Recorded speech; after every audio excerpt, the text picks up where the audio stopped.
Welcome, GOAT Format Duelists. Today we're going to be talking about the greatest GOAT Format players of all time, the GOATs of GOAT Format, so to speak. This list, it was updated in December 2022, apparently, so I'm a little late to the party. I was inspired to make this video, actually, after I was talking with a friend, and he jokingly referred to me in conversation as the 18th greatest GOAT Format player of all time. I had no idea what the hell he was talking about. Then he showed me this. So obviously, this is a very subjective subject, right? The rankings, people are going to rank people differently. How you weigh different tournaments against each other is very subjective. I will be sharing my own subjective ranking, how I would perhaps change the methodology here. So I believe that they're using some sort of point system here where they're ranking different tournaments at more points if they feel like the tournament was more important or harder or that sort of thing. And then they're ranking, placements, right? Like first place maybe counts like twice as much as a fourth place or something. I don't know. So one thing, though, that I think we can all agree is not subjective is that Lucas is by far the greatest GOAT Format player of all time. Best results. And again, keep in mind, there's 8 months of results that aren't included here. And in those 8 months, Lucas did incredibly well too. Like just last weekend, Lucas won another GOAT Format tournament. So it's getting to the point where this man is crushing so many GOAT Format tournaments that I almost lose track of them. Like, he's that good. And, some of his results, I think, maybe don't, get a lot of attention. I think he's mainly been winning with kind of stock warrior lists, but obviously he's a very good player. Sometimes in the comments I get people on GOAT Duels saying oh yeah, GOAT Format takes no skill, or something along those lines. And of course my counter argument to that would be okay, if GOAT Format takes no skill, then how the hell does Lucas just win every tournament then? He just gets lucky in all of them? No, clearly not. Lucas is obviously an amazing player, and I think his results pretty much blow away everyone else. Now, Geisty Alphiatu, I would also have in the top 5. SDL Killa, I don't know. I mean, only 3 wins. But my top 5 personally, I'll just cut right to the chase. My top 5 right now, we're almost in September 2023. That would be Lucas, Geisty, Alphiatu, and then I would have LeBounty and Anthony Alvarado. So part of how I weigh those is, part of what stands out to me about LeBounty and Anthony is that they've done really, really well over the past 2 or 3-ish years of the modern GOAT Format era. Really well. And they were also crushing tournaments in 2005. So to me, now I get that some people, maybe they were 2 years old in 2005, so they didn't have a chance to go win those tournaments. That's fair. But to me, if you were dominating in 2005 and you're dominating now, to me, you get extra points for that longevity.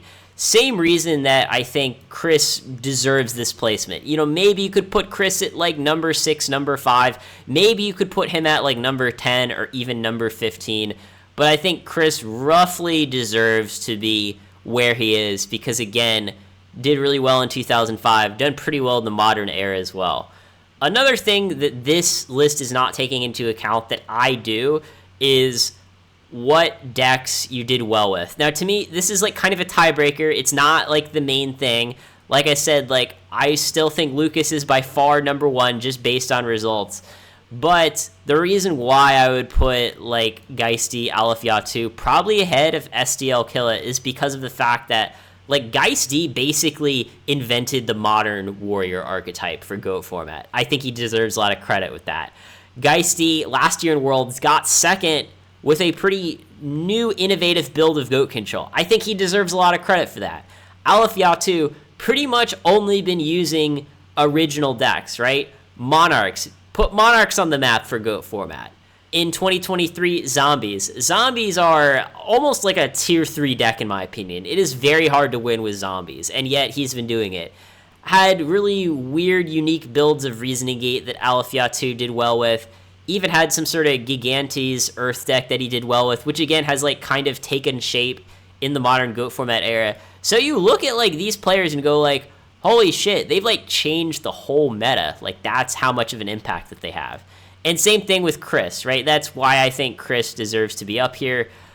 most of the modern GOAT control deck lists, even though they're like very different from his builds from a few years ago and certainly from 2005, they were pretty much all inspired from his builds, which I feel like it counts for something. And then more recently, Chris also put Decree Monarchs on the map. That's like a much better deck than people give it credit for.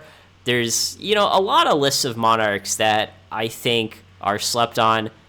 Chris Alfayatu, we largely, have to blame for giving us those Monarch lists. And, as far as other rankings on the list, most of these people deserve to be here. I don't know if Delinquent deserves to be number 6, but I could see him being top 10.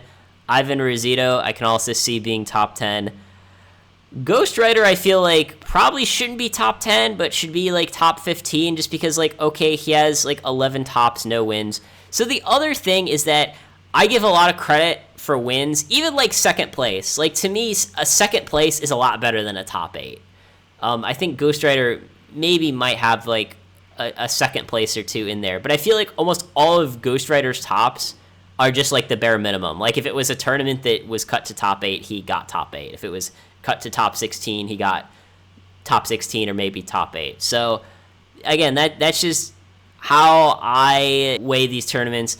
I also feel like, the other big point that I want to make is, in my opinion, doing well in a bigger tournament should count a lot more than doing well in a smaller tournament. And this is one of my main issues with these rankings, is I think there's some people that are kind of high up on the list because they did well in tournaments that were like 20 people, 30 people. Meanwhile, other people got like top 8 in 100-person tournaments and aren't ranked as high. So all things being equal, if you got top 8 in a 100-person tournament, in my opinion, that should count twice as much as getting top 8 in a 50-person tournament. I do not believe this list is taking number of entrants into consideration, and I think that's a major flaw. That being said, though, if it is an invitation-only tournament like Worlds, where everyone is really good, then I think that should count a lot more as well. So, in my opinion, like a 50-person Worlds tournament, I think should count roughly 3 times as much as like a 50-person tournament that was just open entry. Anyone could enter. Maybe you could even make the case for like 4 or 5 times. So, again, part of like Geisty, I give a lot of credit for second at Worlds. I think some of these other people also did well at Worlds. Like I think Delinquent's done well at Worlds. And, Dingo Sig I think is kind of hard to rank. But again, I think first at Worlds has definitely got to count for something. Interestingly enough, though, if you look at how far on the list Ric Flair 91 is. Now, again, I'm not saying Ric Flair 91. I'm not saying he's top 10. But, like, 37?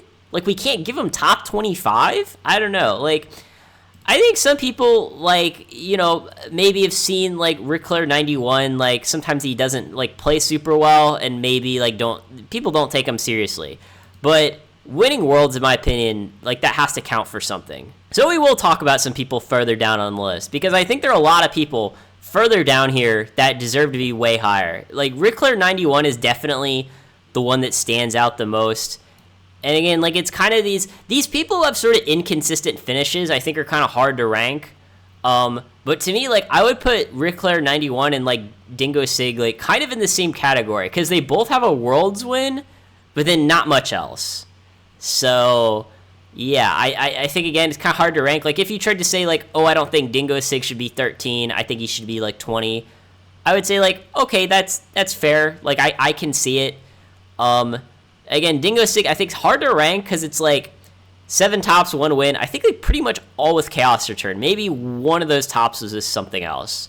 Chris, I think, is also kind of hard to rank because, again, it's kind of like the really strong but, like, inconsistent finishes. But, yeah, I could see him being top 10. Now, let me address what I think is the most egregious placement on the list here. And that is there are, like, a few players here. There's MMF, there's myself, there's Jazz, and then there's Mark. We're all sort of, like, roughly around, rank 20-ish.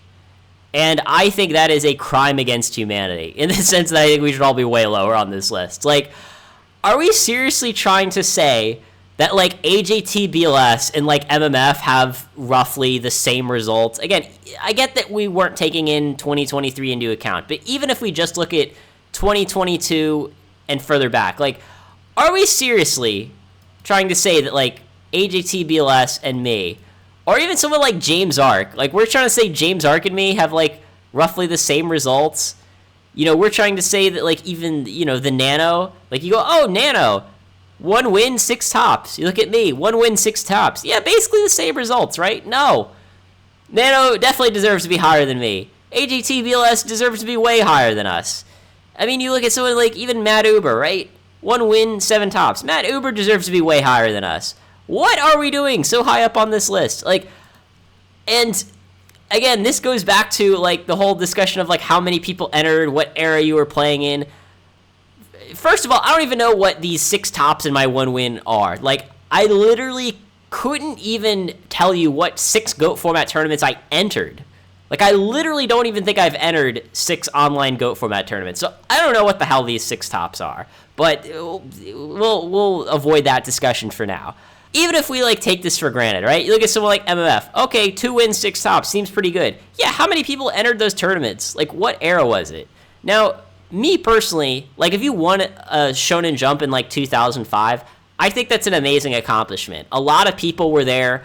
A lot of very competitive players were there. Like back then, you know, all of the good players from like Comic Odyssey, you know, Overdose, I think was in the early stages of being formed.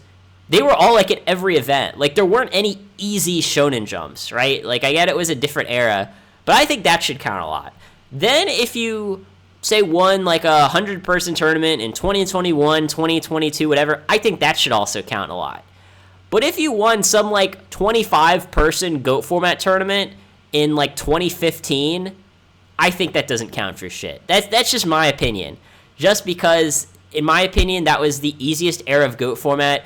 Pretty much everyone was just net decking like the same shitty GOAT control list, and there just weren't a lot of good players entering tournaments then, and there weren't very many people entering at all. Like back in 2015, 2016, if 40 people entered a GOAT format tournament, that was like, ooh, wow, 40 people entered. I was playing in that era, and to me, that was like a very easy era to win in. Based on my recollection of that era and just how many people were entering tournaments. Forget like, you know, subjective how easy or hard it was. Just based on the number of people entering tournaments, I just don't feel like that should count for very much. That's just my opinion. And then, again, I don't even know, like, what my 6 tops are. Even someone like Mark topped, like, 5 tournaments and won 2? Like, since when? What are these tournaments? Like, some of this stuff, like, I feel like they're maybe counting things that shouldn't be counted. Like, I don't know if they're counting, like, tiny, like, duelist grounds tournaments. Like, maybe that's where some of these tops are coming from. Because, again, like, there's only, like, 3 online GOAT format tournaments that I can recall entering, like, in my own memory. And they were all, like, roughly in, I don't know, like, you know, somewhere from 2016 to 2018. And it was twice with Angel Chaos, and it was once with Emissary Aggro. And I don't think I topped any of them. Like, with Emissary Aggro, I remember I did okay. Like, I went 4-2, which, considering how shitty of a deck Emissary Aggro is, I go, okay, you know, that counts for something. But, yeah, I don't know, like, what the hell these 6 tops and the 1 win are. Now, I will say, there was a period of time where we were keeping track of, like, ELO rankings. This was before Dueling Book got ranked mode. So I know, like, I think they've been counting, like, oh, you were ranked number 1 on Dueling Book for a season, like, oh, we're going to count that. So maybe they were counting that era where, like, 100 people were just ELOing against each other.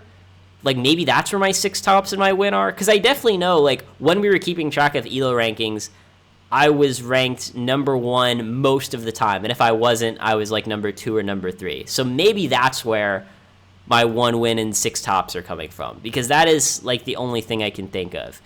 But I don't think that should count either, just because saying like, oh, you were ranked like number 1 in like an open ELO thing, I don't know, to me that's like a whole different animal than an actual tournament. Like, if you want to give someone credit for that, okay, fine, but I don't know. If that counts, I think it should be weighted like very small. Same thing for like dueling book rankings, right? Like, some of these people, even again, like Reclaire91 was ranked number 1 on dueling book for some time, I believe.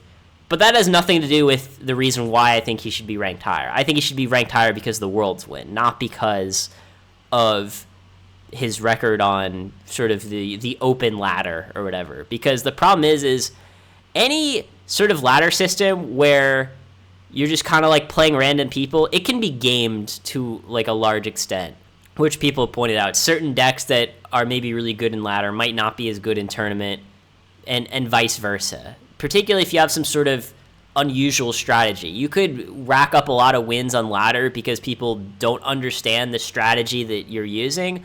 Whereas in a tournament, you're like on stream, people can watch your matches. At some point, the cat is out of the bag, so to speak. If you have some like new sort of secret strategy where you're relying on your opponents misplaying against you, that can work on ladder for months and months in a row. Whereas in tournament, like, that probably stops working after like round 3. So that's something to take into consideration. So as far as people that I think should be ranked higher on this list, and, like Ric Flair, I feel like should be higher. Sparky Fleury should be ranked higher. Calvin, I definitely think should be ranked higher. Like, I think people might say this is insanity. I think you could make a case for Calvin being top 10. Just because there was like a shit ton of luxury tournaments that Calvin won. Like 10 in a row or something ridiculous. Now, again, I'm not saying those should count as much as like a 100-person online tournament. But, if we're counting like the 20-person, or 30-person tournaments that people like MMF topped, are we really not going to count the 20 or 30-person tournaments that Calvin won just because they were on luxury instead of format library? So yeah, I think Calvin should be a lot higher. I know Calvin has, I think, like at least one top placing in 2023. So like you factor that in, that should move him up on the list as well. Sparky Fleury should be higher as well. I mean, I know he hasn't played lately, but I feel like in the era that he played, he was definitely one of the strongest players. Like, he was a top 5 player in the era that he played. So I think Sparky Fleury should be like top 30, top 25. Calvin, I think, should be like top 20. Now, again, Calvin doesn't have like a perfect record, but it's a damn good record. And, people make fun of him because like he's super arrogant, which I don't think is helping him win tournaments, but I mean, he is winning tournaments. So yeah, I think he should be a lot higher. Even if you scroll like all the way down to the bottom. Now, Shogun Lopez, I think he's put up good results in 2023, so I expect he should be higher as well. Even like Noel, I don't know, like Noel at number 100, I think Noel should be like top 50 because, again, it's like, okay, her results are pretty limited, but her results were pretty good in the era that she played.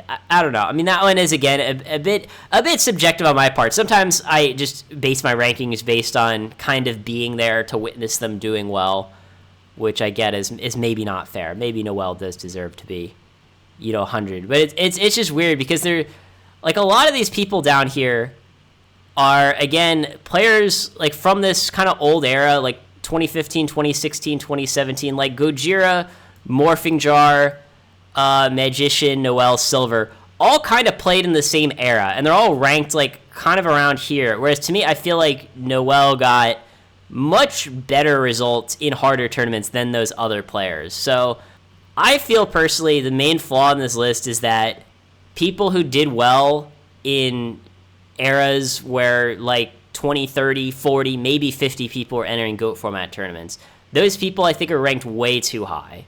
And some other people, like Reclaire91, that have Worlds wins, or again, even Calvin, 3 wins, 4 tops, according to this list, really I think it's way more than that, and there's some they aren't counting. I think they should be way higher. Don't Copy should be way higher. Inevitably, like, you're going to forget some tournaments, too. Like, I think they forgot some of Calvin's tournaments because there maybe wasn't, like, a good record of them, which is fine. Even stuff like, say you went to like a GOAT format regional in 2005 and like 150 people showed up and you won that regional. Should that count, right? I think we can all agree it probably should count, but then it's a question of like, okay, well, how much should it count, right? So inevitably the list is never going to be perfect, but I think it's cool that we have a list, even if I don't agree with it. So credit where credit is due. It's a decent list, even though, like I said, there's like some people here that I think like, what? Why? You know. So let me know what you think in the comments, guys. What is your list? In particular, I want to know like what your top 5 greatest GOAT format players of all time are. I think there'll be pretty broad agreement, but, you know, I am open to different opinions. Thanks for watching.